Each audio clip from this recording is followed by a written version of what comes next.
Namaste, and welcome to our continuing series on homeopathy with our beloved Dr. Pachegaonkar. Namaste, sir. Today we have a very important topic, obesity. It seems to be almost a worldwide problem. Yes. How can it be approached, and what are the causes of it? It's very interesting thing to understand like how one gets obese.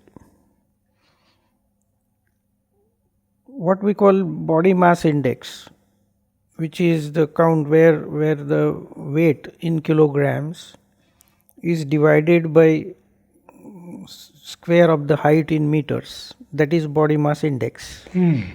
Square of the height and meter. In meters. In meters.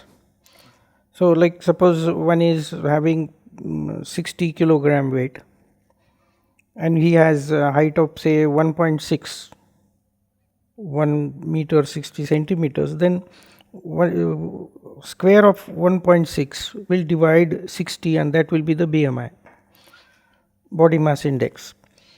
And if the person crosses the count of 25, we label the person as obese person. In obesity also, we grade them like mild obesity, not severe. So 25 to 30 BMI, we call it obese, mild obesity. 30 to 35 will be severe, like it's higher grade of obesity, and above 35 to 40 they are like morbidly obese. So it's like a crisis that if the person has crossed 35 BMI, then as a crisis one has to go for weight management. We have done study on 400 cases for 3 years. And we have found out like it is not only the availability of food, but mainly it is the depressive, psychological disorder which leads to obesity. It's not the affluence of nutrients or food which causes obesity. Rather, we have seen that in developed countries like US, the lower category of socio-economical status, though that category has more abundant obese people. Obesity is more common there. Whereas in India, we have seen the people who are like rich and have what we can call, they are more prone for obesity. So it's very interesting study. It's mainly related to depression. We have seen, most of the cases, out of 400 cases, more than 50% cases, they used to eat as just distraction. If they don't have any work, they just feel like eating. And they may not be hungry, but they find, eating is the best distraction for them. And they enjoy eating as a part of distraction and they go on gaining weight. So it's really something where person has to be treated at every level. First of all, physical lethargy leads to again accumulation of fat and flesh, and the calories are not consumed, and therefore one gets obese. And once one is obese, then for him the physical activity goes difficult. And then as the physical activity goes difficult, but mentally person is active, and as I told, as a distraction goes on eating normal quantity of food, and then disuse of muscles, not used much, calorie consumption is also poor, and then again one gains weight. So it's one goes into vicious circle actually. That so somewhere as a physician we have to counsel them to break it somewhere, this vicious cycle. And if we counsel them like you can eat something which is healthy stuff which will not provide good calories, like fruits and vegetables, instead of eating some fat biscuits and chocolates and all. So we advise them to eat something which has more cellulose containing vegetables and fruits. Then here what we do is we suggest them to drink ample of water half an hour to 1 hour before food.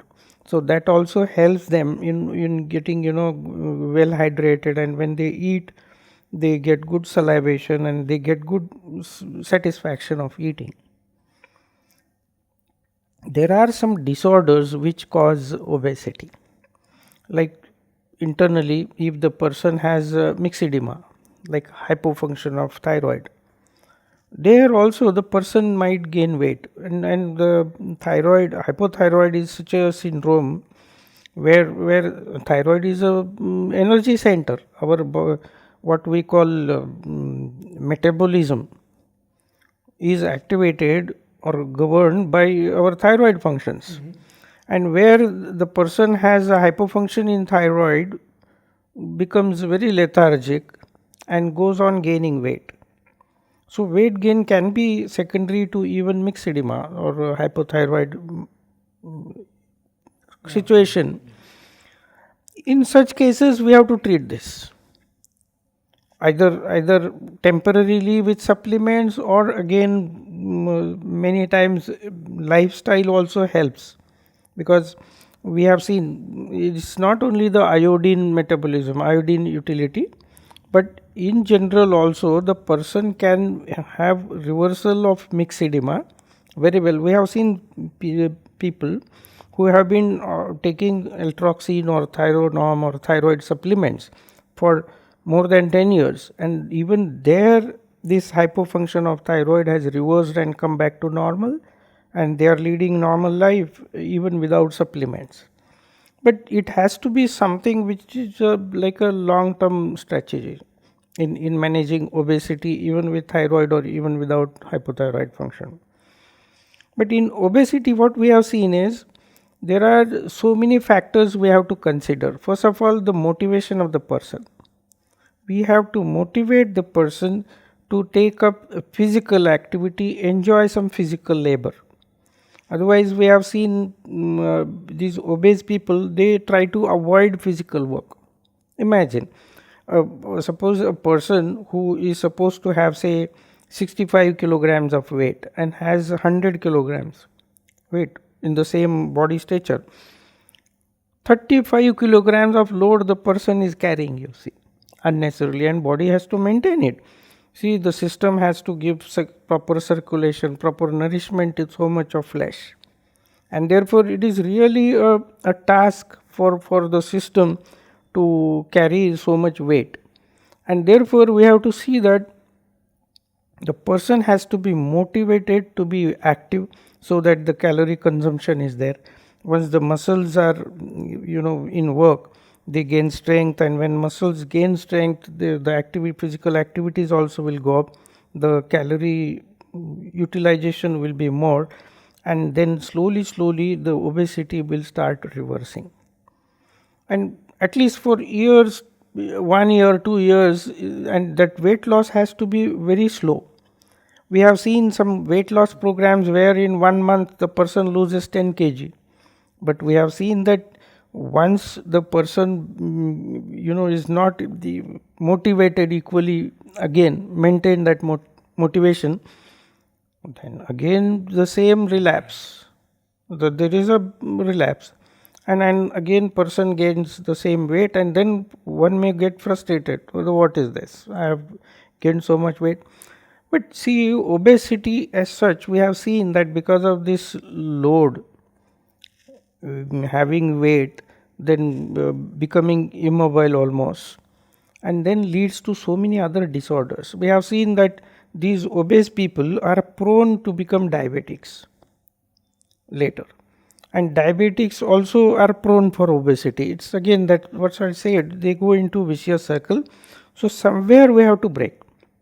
It is not that diabetes causes obesity or obesity always causes diabetes, but definitely obesity makes the person prone for developing diabetic condition.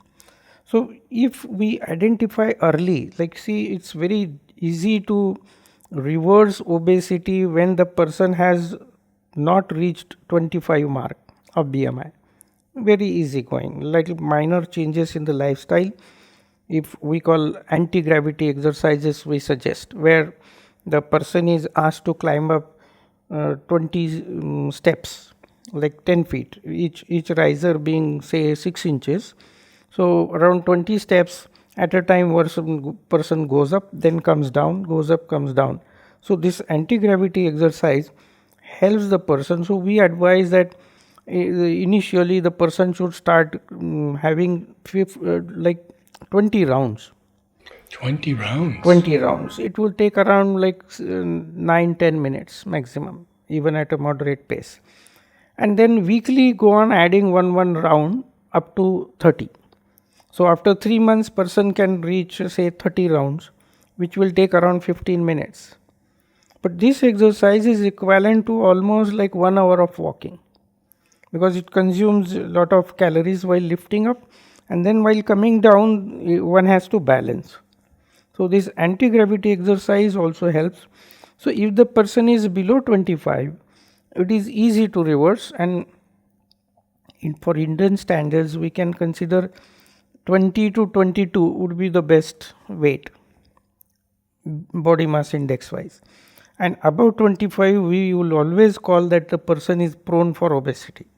So before person reaches the mark of obesity, that is 25 BMI, we can reverse it easily. But if the person has reached say 25 and is between 25 to 30, then we have to really intervene and counsel the person properly. We can help the person to understand like what obesity is and how one has to work hard for reversing it, and then we don't need any medication for that. In homeopathy we have obesity as one of the symptoms, which is a component of totality, but we don't have a medicine where you give the medicine and obesity will reverse. It has to be the holistic effort from the person, where he controls his diet, a moderate diet and moderate adequate exercise, and then that attitude that whatever is essential, that much only the person should eat, and then definitely they can reverse. But what we advise is, don't dream of losing weight suddenly, because that again has a lot of ill effects. So best policy would be like almost monthly 1 kg also consistently one goes on losing weight. Say in about 2 years one can lose 20-25 kilograms. So even persons we have seen with even BMI above 30, they have come back to normal physical stature with obesity. There are some interventions which are undue. Here now what they have done partial gastrectomy, where they just remove part of the stomach, with the notion that because you are eating with a big volume of stomach, therefore you are gaining weight, and they just remove and make the stomach smaller. So person just can't eat, just 25% of the quota person can consume at a time. So person has to go on. So but somehow I feel this is undue. You just counsel patient to eat less. So what is the point of removing stomach and making him incapable of eating food? So that would be where patient's role has to be active. Patient has to be counseled properly. Patient has to be supported to adapt this to this nutrition or diet intake, and that would be the best. Surgical interventions won't help. There are cases where they have done liposuction. They open the abdominal muscle layers and remove the fat from that. That also has very bad side effects. We have been treating some, see there is fat accumulation. Body has opted for it, and without body's participation, surgeon opens the layers and removes the fat. That liposuction, definitely body has been maintaining it. Body would definitely get lost to understand that some part of it is really, removed without its participation. So we have seen some patients, they get severe pain, vague pain which they just can't describe, and we have treated such cases. So I would suggest not to go for such interventions, which are surgical interventions. Counsel them properly, restrict their diet, give adequate exercise, proper motivation, but this has to be sustained effort from patient, attendants, as well as the physician, where the obesity can reverse, and it helps. I've got a couple of questions. In the US, we have usually thought that it was the fast foods that were putting on the weight of the young people. Is that correct or incorrect? See, indirectly, it adds to the problem, because for see food which is tasty, just we call it fast food because it's readily available in mixtures, and it is having extra taste, and definitely one is tempted to eat more, and therefore definitely, and the fat content especially, we have seen that tastier the food and fat content one goes on eating, and that gives tremendous amount of calories, and when those calories are not used, where will it go? So definitely it can be a cause of obesity. The next question I have is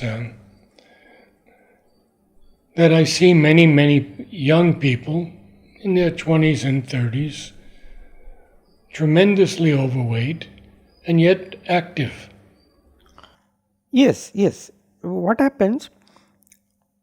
Because there is a lot of automation and luxuries and all, there is no physical work is warranted, and therefore they lack in some sort of exercise. But what happens in growing age, their agility is maintained, their capacity is maintained. These problems start coming when the age starts waning, where there is a degenerative change, and if the weight is same, then the problems start coming.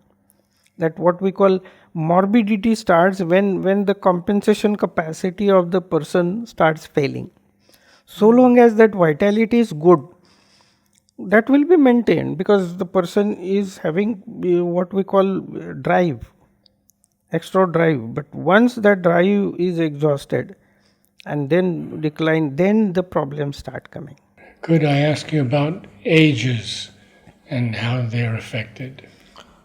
Age, we have seen even children are obese. Obesity is there, but generally obesity is very rare at a later age. Person starts becoming obese in the childhood or in younger age, or at the most middle age. If the person is fighting fit up to the age of say 50, 55, then he doesn't tend to be obese unless he has some underlying disease like hyperthyroid and all. One doesn't become obese, but it's a trait, it's a tendency in some people to become obese. And I have seen people, relatively they don't eat much, but they just go on gaining weight. They go on gaining and maintaining also, but they are fine with that because their adaptability is there.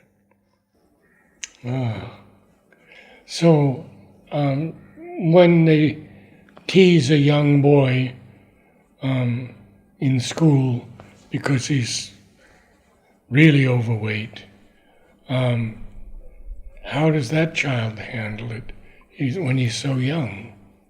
Depends upon the what we call the attitude or disposition of the person. We have seen many obese people, they have utilized that being obese. Like we have seen some cinema actors and all, they get role because they are obese, that type of role. So people, they utilize all, but in general what happens is it incapacitates the person. As I told, there so many limitations come. The person, see, a boy which is of moderate height, who is of moderate height, is 50 to 60 kilograms, and the same height, same age, other boy is 90 kg. So that boy has to carry 30 kg additional weight. So definitely his vitality or energy would be consumed by that. So there would be definitely a what we call setback for his performance. But if the person is okay with it, doesn't take it that way, may not be affected at all. He will just carry on well. What little bit of incapacities are there, person will manage with it. So their own may not be complex at all. And we have treated one case like a lady who was with us for obesity. She was hardly 23, 24, and her marriage was fixed. She got engaged, and when the family where she was to get married, they realized that she is going for reversing her obesity for treatment. They told, no, in our family everyone is obese, so hefty. So you can't lose weight. If you lose, you will be odd in our family. So don't think of losing weight. So people take it that way. They feel it is a normal phenomenon in their family, and they are happy with it. So not necessarily they will get complex. Let's say fairly young people in their early 40s have become very obese. I've known many of them. They don't seem to mind it. Yeah, that's what I said. Their disposition, the way they take it, or see, they feel that anyway, what you are not going to run anywhere. You don't need to run. Now everything is mechanized. So much of luxury. Why to do that? So, does it still pose the same physical problems for that person? Yes. Physical problems will be there. See, we have seen they can't reach their parts of the body. I have seen they can't use even toilet paper properly for cleaning. So it goes very difficult. We have seen some people, they just can't sit down on the ground. They can't fit into a chair. So there will be a problem. Not easy. We have seen one obese person who was around 135 kilograms, and once he had renal colic. He just phoned me that I have such and such pain from his shop, and I suspected it to be a renal colic. So I said, you need to be investigated. And then he was taken to medical college. First of all, he couldn't fit into that wheelchair. Then another special wheelchair had to be brought, and that person who was like pushing that wheelchair couldn't do it alone. Very difficult. And then when his X-ray was taken, his abdomen was full of fat. Then the radiologist said, wait, we'll have to go for a higher, exposure of radiation. And then took another X-ray. Even then, the radiologist was just laughing. Everything was like a clouded picture in the X-ray. And then even putting on the IV fluid also to get vein also was very difficult. Even the BP apparatus, they had to bring special BP apparatus to have that cuff around. So it's really difficult to manage if it crosses certain limits. Well, you've answered all my questions. Thank you. It's a very interesting session. Yeah. Thank you. Namaste all. We will be back again next week.